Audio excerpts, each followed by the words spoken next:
And this is my question, was I was wanting to know, in terms of history and interpretation so far, and what I'm hearing is we've only had 5 of them so far, something ridiculous. So, are all these people out there having weddings never applied for? I think Ms. Knoll testified that she could only recall 5, but she didn't have the ability to pull up. That there's a tremendous bunches of them. There's more, quite a few more. Karen, I wouldn't say bunches. Okay. We haven't had many at all, and so I just used my, some research, limited research, to come up with a few that we have. The ones that we remember more are the ones that got denied because they were a little more heated. So the weddings are happening without permit. I would say that's a correct statement. And that's probably going to be the continuing trend, because who would want to come here and try to listen to it? And that, seriously though, that goes to the essence of it. We're scaring people away. That goes back to the original board directive to make this streamlined and easy for folks. Yeah. Because who in their right mind would want to come jump in the middle of this? Well, again, you would jump in. We don't, and that was kind of the intent with the new ordinance, is to avoid this, because we fully recognize it's a burdensome, onerous, expensive process. Well, I believe that was the point with the yearly permit, to make it smoother and easier. But that process has been sort of derailed here. Yeah. And we're back to this now, and I don't know. I believe we fulfilled our obligation, as Mr. Hogue outlined earlier on, before this hearing started. So I'm going to do it. I'm going to make a motion that we go with staff's recommendations on page 3-9 of our staff report, and I don't know if I need to read all these recommendations. No, go with staff as written, 1, 2, and 3. As written, 1, 2, and 3. I'll second that. Page 3-9 of the second. Second that. Well, and Commissioner Melskow, you understand that in seconding the motion, that would not be forwarding the other. Right here, right? What's written right here on page 3-9. Right, but you actually supported several of the interpretations that were different from the staff recommendation. I know, but we got derailed here. I'm not. Okay. Does anybody want to speak to the motion? Well, I will just speak briefly to the motion. I appreciate that Commissioner's willingness to move us along, but we did have some very good discussion about a number of these issues that have been rather murky and that do have a distinct difference of approach between Ag Department and the Planning Department, and we did actually come to different conclusions than what's recommended by the planning staff here, so I cannot support this motion. Put that in a minority report. I think we're the majority. So, would the clerk call the roll? Commissioner White? Yes. Commissioner Melskow? Yes. Commissioner Christensen? No. Commissioner Wyatt? No. Chairperson Christie? No. So, again, I feel as though it's our responsibility to tell the board what we think the current ordinance allows for, and I appreciate that we don't know what that is What yet. do you think this time frame thing allowed? What do you think it should say? In my mind, what I'm seeing is that a MUP would allow for the temporary events within the time frame of a year. Like, okay, whatever you want to do for a year, but you have to come back every year? well, because it's a temporary event.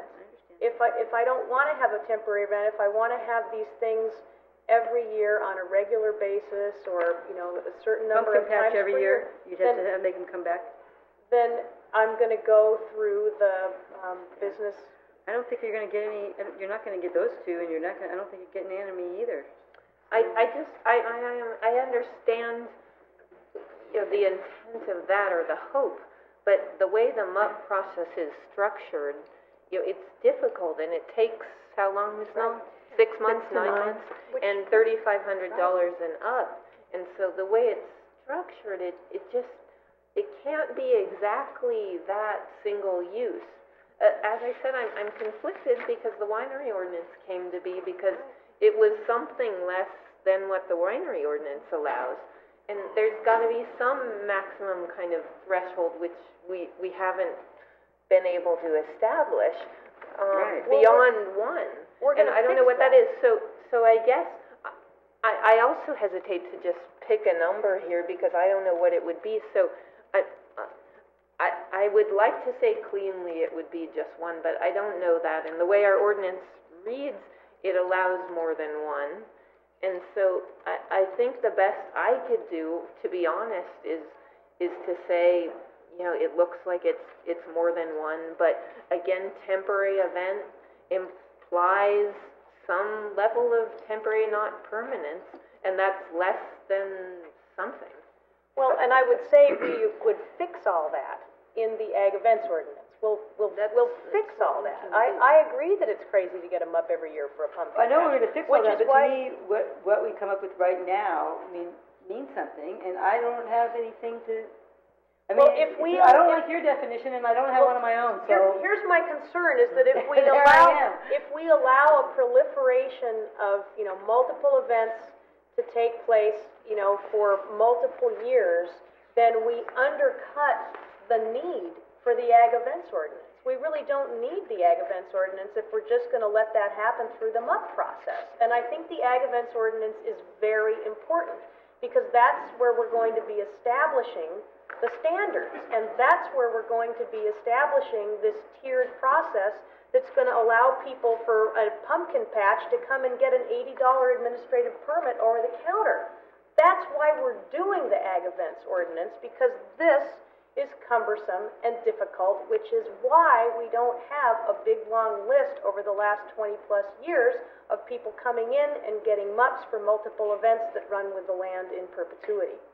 But if we make agreed, if we make the MUP apply only to 1 year, we definitely will not have any MUP applications. Well- So we'll still have the same exact situation that you're concerned about. So what about, So what that is, if you know- what if we were to say, but under no, so you can play with the time frame, you know, you can, through the MUP process, but, under no circumstances will you have more than 12 events per year. That's an event a month, basically, and if anything more than that, to me, is starting to be a primary use of the site.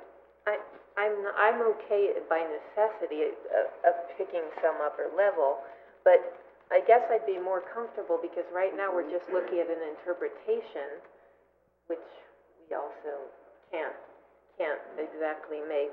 But what about sort of tacking on a recommendation, and if we can't make the interpretation, that we do put a temporary hold on processing until somehow this is made. We could add that to the recommendation if you Yeah, want. to me, Because I it don't is really want this murky. to come back because I don't think I'm gonna have any better idea. But we're not. So I'd rather get to the board, all the things we have decided on, and then, say, on this issue, say something different. I mean, not, you know, say we had total disagreement, and here are the different options you could do. You can decide, the board can go ahead and make it, say, okay, it's 20 events, it's 48 events, it's one, whatever they want, or they can say that we're gonna consider that with the temporary events, or they can say, hold on things, whatever, they can do all those things, any of those things. I would But just say I don't that wanna we bring it tack back. on not knowing what the top number is, Yeah. that we recommend that they search for a top number, and that we recommend sort of holding applications until Well, this is found, so here's they don't slip through. When we sent the temporary event The ag ordinance, events the ag event ordinance to the board, all I said to my board member was, the key issue among all the stuff you heard is, when do these temporary events become commercial, regular events? That's what it is. That's what you're going to need to decide. What the answer is, we don't know. That's why we're giving it to you. If someone does want to hold regular events, what's the next process besides the minor use permit? They don't get a minor use permit, they get a conditional use permit, Exactly. they get whatever. If I could clarify that, public assembly and entertainment would be a permanent Right. facility. And quite frankly, that's not an allowed use in the ag category. Right. Well, three So dash, you don't even get there.